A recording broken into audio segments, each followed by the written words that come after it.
안녕하세요. 6월 8일 목요일 마이드라에 오신 여러분들을 환영하고 축복합니다.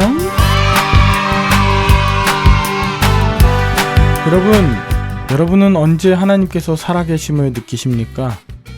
평소에 진정 하나님이 함께 하심을 느끼며 고백하신다면 정말 좋겠지만 우린 참으로 둔하고 교만하여 평소에는 그것을 잊고 살 때가 많죠. 그러나 어렵고 힘들고 또 내 힘으로 어찌할 수 없는 상황이 되고 나서야 비로소 하나님을 찾고 하나님께서 역사하심을 기대하게 되죠. 또 체험하게 되죠. 그런 의미에서 지금 진퇴양난의 상황과 말로 다할 수 없는 어려움의 직면에 있으신 분, 소망을 잃지 마십시오. 바로 그때가 하나님께서 말로 다할 수 없는 그 능력으로 역사하시고 찾아오시는 때가 될 것이니 말이죠. 오늘 마이드라를 통해 다윗이 어떤 상황에 어떻게 하나님이 역사하시는지 살펴보고 오늘 하루가 하나님께서 인도하며 동행하시는 하루 되시길 간절히 바랍니다. 그럼 오늘의 마이드라를 힘차게 시작해 보도록 하겠습니다. 자, 출발!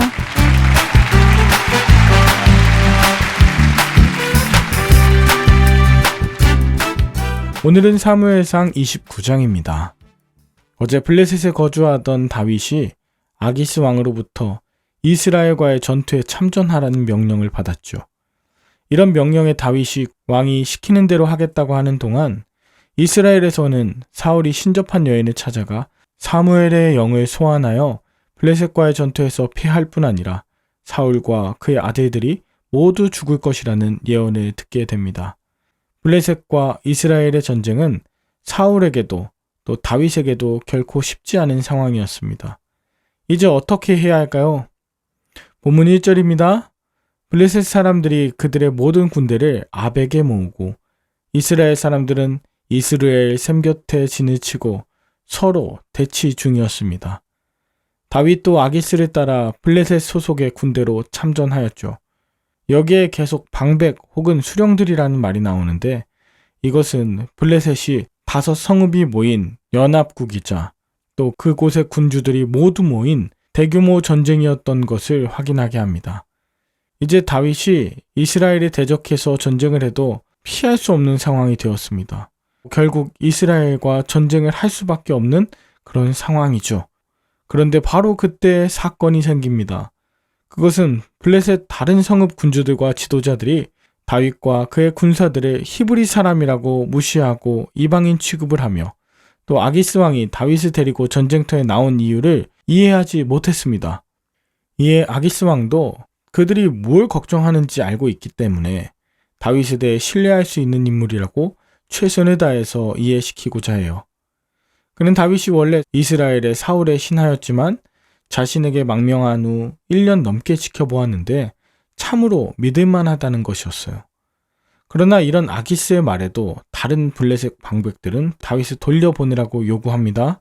그것은 다윗이 전쟁터에서 이스라엘을 위해 싸울 수도 있다는 생각을 하였기 때문이죠. 역설적으로 아기스가 아니라 그 다른 블레셋 방백들이 다윗에 대해 더 정확하게 파악하고 있었던 것이죠. 방백들의 생각지도 못한 반발로 아기스는 다윗을 불러 어쩔 수 없이 다윗이 함께 전쟁터에 나갈 수 없다고 그를 돌려보냄을 통보하죠. 최대한 다윗이 기분 나쁘지 않게 매우 조심스럽게 전하고 있는데요. 전쟁터에 나가지 말라는 건 굉장히 무례하고 또 신뢰가 될 수 있는 말이었습니다. 다윗은 아기스의 이 말을 들었을 때 어떤 마음이 들었을까요? 진심으로 서운하고 또 무시받는 기분이었을까요? 아니죠. 하나님께서 자신을 도우사 이 위기에서 벗어나게 하심에 안도의 숨을 내쉬었을 것입니다.